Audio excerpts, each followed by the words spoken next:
तो गाइस सबसे पहले बात करते हैं सोलो सिकोआ की। तो दोस्तों सोलो सिकोआ ने स्मैकडाउन होते खत्म होने के बाद ये ट्वीट अपने ट्विटर पर लिखा। उन्होंने यहाँ पर लिखा है banger after banger after banger after banger after banger.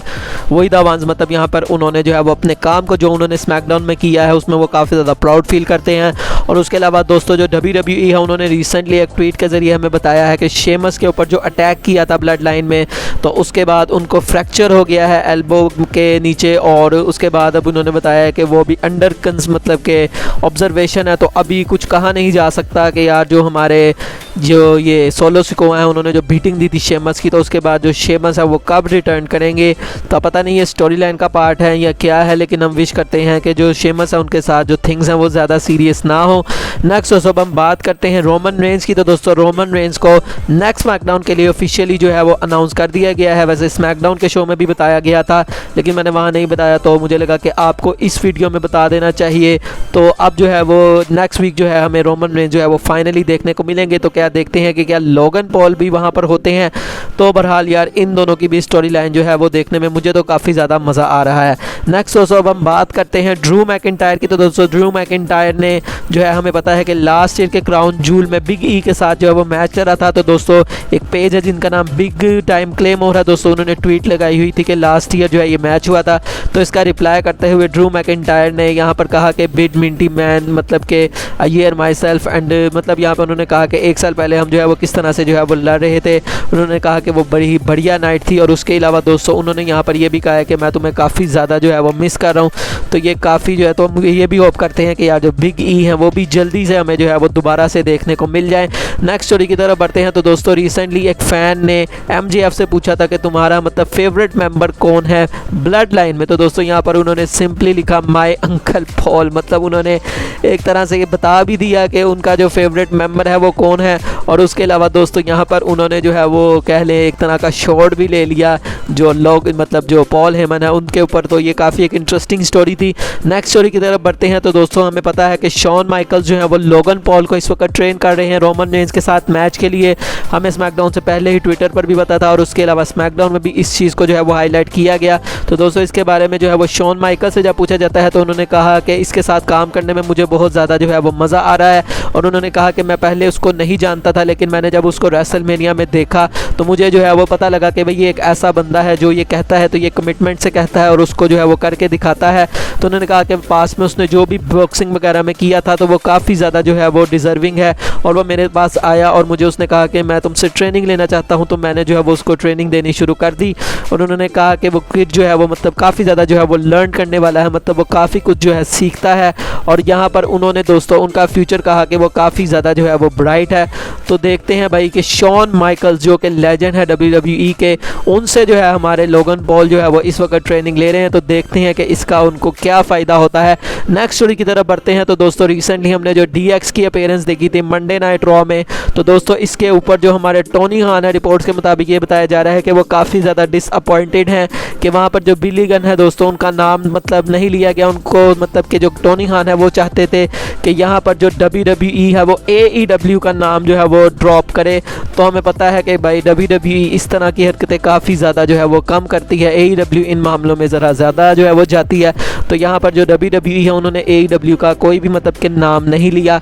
तो ये एक छोटी सी जो है वो स्टोरी थी जो कि मुझे लगा कि आप लोगों के साथ ज़रूर शेयर करनी चाहिए। नेक्स्ट जब हम बात करते हैं सोलो सिकोआ की फिर से। तो दोस्तों सोलो सिकोआ से रिसेंटली जो लोगन पॉल है उनके बारे में पूछा जाता है कि भाई तुम्हें क्या लगता है कि वो किस तरह का जो है वो बंदा है और क्या वो ट्राइबल चीफ को हरा सकता है।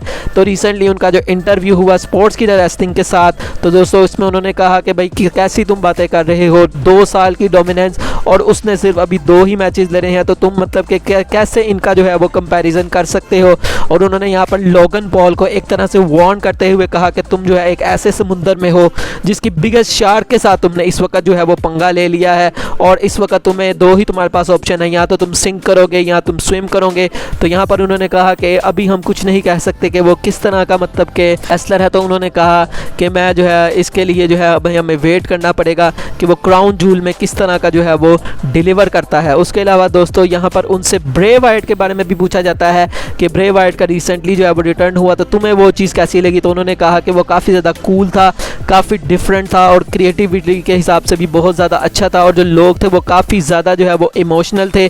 उन्होंने कहा कि मैं जो है वो इस तरह के इन्वायरमेंट को लोग मिस कर रहे थे, और जो फैंस हैं दोस्तों वो द फील्ड को भी मिस कर रहे थे, फैंस ब्रे वाइट को मिस कर रहे थे। और उन्होंने कहा कि वो बिल्कुल एक डिफरेंट पर्सन बन के जो है वो वापस आया है, और उनका मास्क भी अब डिफरेंट है। मतलब उन्होंने कहा कि वो सारा कुछ अब जो है हम जो होप कर रहे थे उससे वो बिल्कुल डिफरेंट बन के आया है, जो कि हमने पहले उसको कभी भी स्क्रीन के ऊपर नहीं देखा।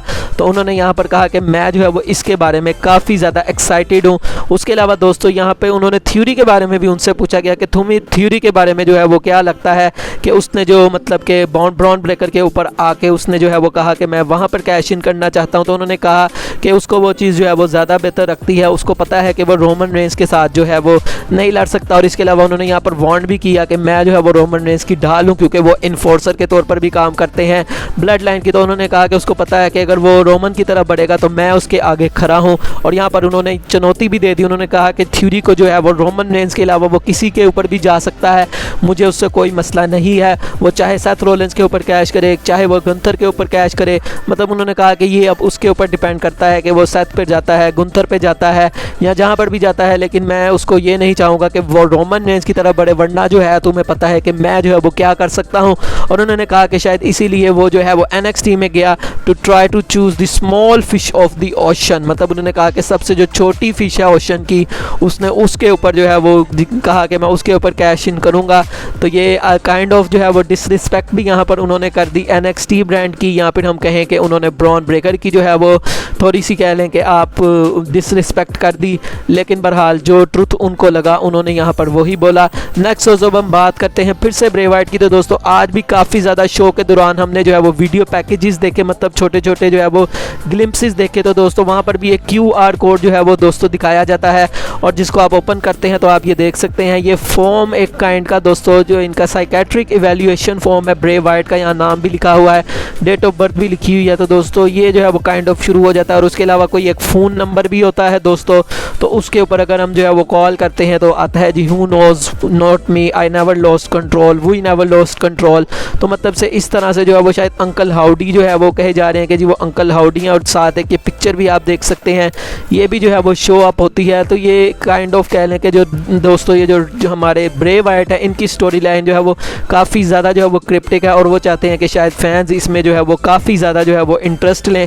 तो बहरहाल देखते हैं कि यार ब्रे वाइट के साथ क्या होता है। आज की फाइनल स्टोरी की तरफ बढ़ते हैं। तो दोस्तों डेव मेल्ज़र के अकॉर्डिंग ये रिपोर्ट आ रही है कि CM पंक को जो हमारे AEW है दोस्तों उन्होंने बाय आउट करने के बारे में सोचा है, मतलब उनका कॉन्ट्रैक्ट ख़त्म करने के बारे में सोचा है, और उनको अपनी कंपनी से रिलीज़ वो कर देने वाले हैं। तो अब दोस्तों इससे एक पॉसिबिलिटी जो है वो बन जाती है कि क्या CM पंक हमें WWE में दोबारा से देखने को मिल जाएंगे, क्योंकि हमें पता है दोस्तों कि इस वक्त जो क्रिएटिव हेड हैं वो ट्रिपल एच हैं। तो इससे लगता है कि शायद दोस्तों CM पंक का फ्यूचर जो है वो WWE में हो सकता है, लेकिन हमें ये भी पता है कि CM पंक के पास में ट्रिपल एच के साथ रिलेशन ज़रा से भी अच्छे नहीं थे, और जो ट्रिपल एच है उन्होंने काफ़ी चीज़ें जो है वो CM पंक के बारे में कही थी कि वो जो है बंदा सिर्फ अपने आप को ही बड़ा देखना चाहता है।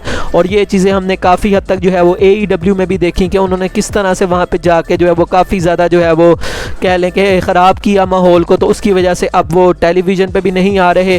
तो वैसे मुझे लगता है कि शायद का चांसेस जो है वो पहले काफ़ी ज़्यादा थे, मतलब पहले की बात अगर हम करें तो मुझे लगता है कि CM पंक के अगर हम रिटर्न की बात करें तो ये वही चीज़ है जो कि विंस के एरा में मुझे लगता है कि ज़्यादा चांसेस थे as compared to triple H, क्योंकि ट्रिपल एच के साथ जो है वो CM पंक की यहाँ पर काफ़ी ज़्यादा जो है वो कह लें आप रियल जो है वो ग्रज है उन दोनों के ऊपर। तो मुझे लगता है कि यहाँ चांसेस कम है, लेकिन नेवर से नेवर जैसा कि जो प्रो रेसलिंग उसमें कहा जाता है। तो लेकिन चांसेस काफ़ी ज़्यादा है कि अगर दोस्तों जो हमारे CM पंक है उनको AEW रिलीज़ कर देती है तो चांसेस हैं कि वो WWE में आ सकते हैं, क्योंकि हमें पता है कि जो CM पंक है वो काफ़ी ज़्यादा जो है वो पैसे जो है वो उनको चाहिए, और वो सिर्फ दो ही कंपनीज जो है वो उनको दे सकती हैं, या तो AEW या फिर WWE। इसके अलावा कोई भी उनको रेसलिंग कंपनी इतने पैसे नहीं देगी जितनी ये दोनों दे सकती हैं। तो आपको क्या लगता है है कि क्या सीएम पंक हमें WWE में देखने को मिलेंगे, और ये भी आप मुझे बताएं कि आप क्या चाहते हैं कि वो WWE में आए, क्योंकि रिसेंट में दोस्तों जो उन्होंने काम किए हैं उसकी वजह से मैंने भी यहाँ पर ट्विटर पर और काफ़ी जगह पे देखा है कि फैंस जो हैं वो अब काफ़ी अगेंस्ट हो चुके हैं सीएम पंक के, क्योंकि वो काफ़ी ज़्यादा जो है नेगेटिविटी उन्होंने फैलाई है। तो क्या आप भी उनमें से एक है? आप मुझे कमेंट सेक्शन में बता सकते हैं। वीडियो अच्छी लगी हो तो लाइक कर दीजिएगा, चैनल को सब्सक्राइब लाजमी कर दीजिएगा। मिलेंगे नेक्स्ट वीडियो में, तब तक के लिए अल्लाह हाफिज़।